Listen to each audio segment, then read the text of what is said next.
Okay, so now I have the Poco X2 and the Redmi Note 8 Pro set up for you guys, and I'm going to be running benchmarks on these right now. So let's start off the test by running Geekbench first. But before that, let's take a look at the multitasking carousel to see if anything's running. Let's switch every app off and now quickly start Geekbench.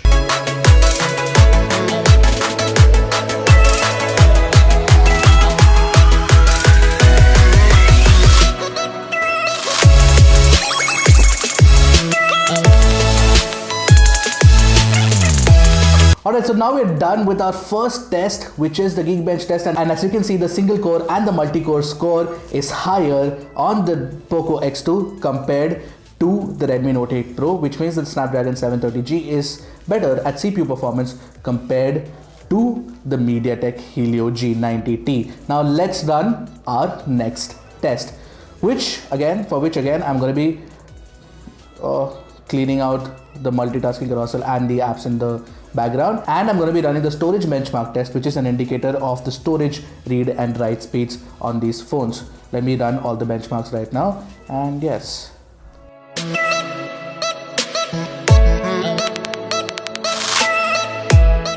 So looks like the Redmi Note 8 Pro finished the test first, and that was followed by the Poco X2. And you can see that the sequential write speeds and the read speeds, which are the most important parameters out here, are not much different from each other. So yes, the UFS 2.1 storage is coming in really handy out here. Both are very similar in read and write speeds for sure. Now let's run Antutu, which is our final benchmark, and which should be a little more taxing on both the phones. We actually ran the benchmark twice before, but we're going to be running it once again, so that this is our final third test and third run, which will give us an idea of which one is the best when it comes to Antutu benchmark.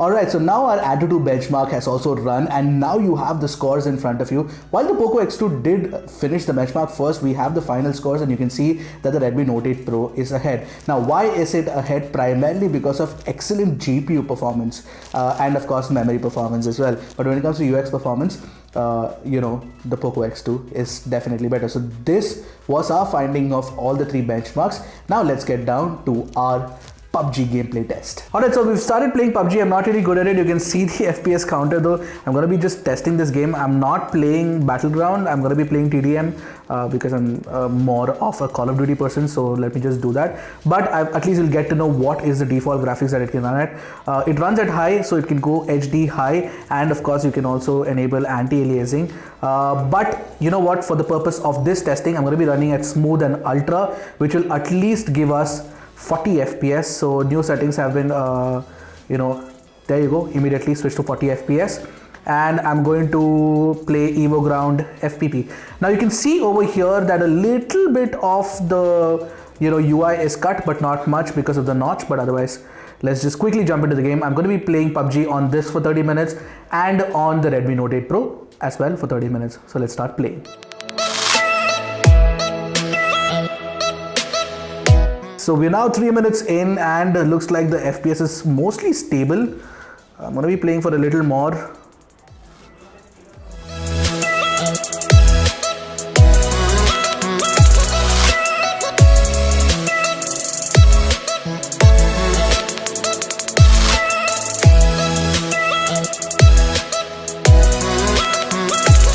So we're now 5 minutes into the game, and as you can see that the FPS have been fairly stable.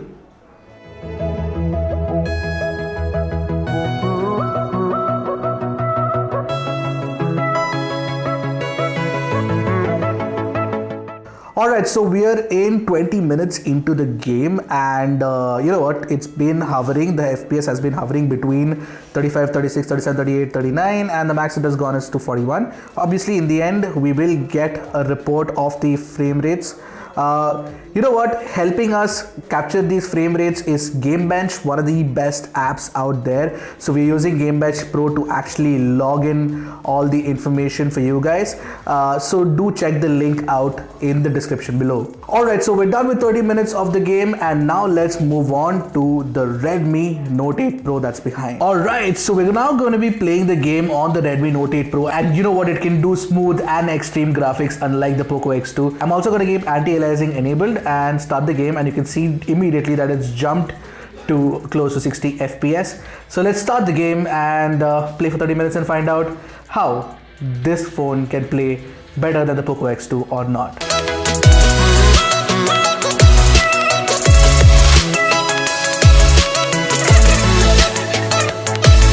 Alright, so match has started and I can immediately feel the smoothness, which is much better with 60 FPS on the Redmi Note 8 Pro. Looks like the G90T is definitely a far more resolving processor and more powerful processor than the 730G when it comes to gaming. Considering this is a gaming processor, this could very well be the most powerful mid-range processor out there.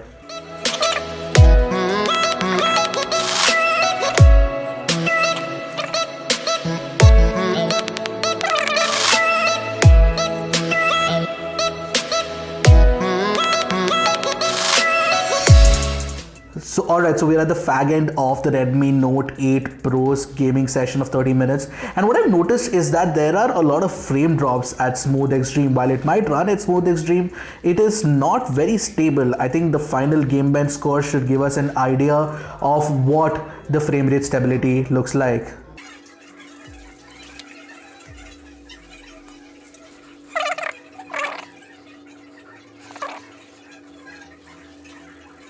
Alright, so we finished 30 minutes, so I'm going to stop it and actually stop the game as well, because this is not about playing the game, but it was about recording the Gamebench metrics, and we're exited right now. So we have Gamebench metrics on both the phones right now, and we're going to be comparing the two and showing you what the comparison was on your screen at the moment. So what you have on your screen right now is the complete gameplay metrics after 30 minutes of gaming, and evidently the Poco X2 lags behind the Redmi Note 8 Pro when it comes to, you know, gameplay graphics quality plus the smoothness as well. You get a maximum FPS of 55 on the Redmi Note 8 Pro, which by the way is not that great considering that it is supposed to run at 60 FPS. The Poco X2 actually maintains the stability, which is the thing about Snapdragon processors, right? You know for a fact that Qualcomm actually tunes the processor well to ensure that FPS stability keeps maintained. Now obviously max FPS wise, the Redmi Note 8 Pro actually does better with 55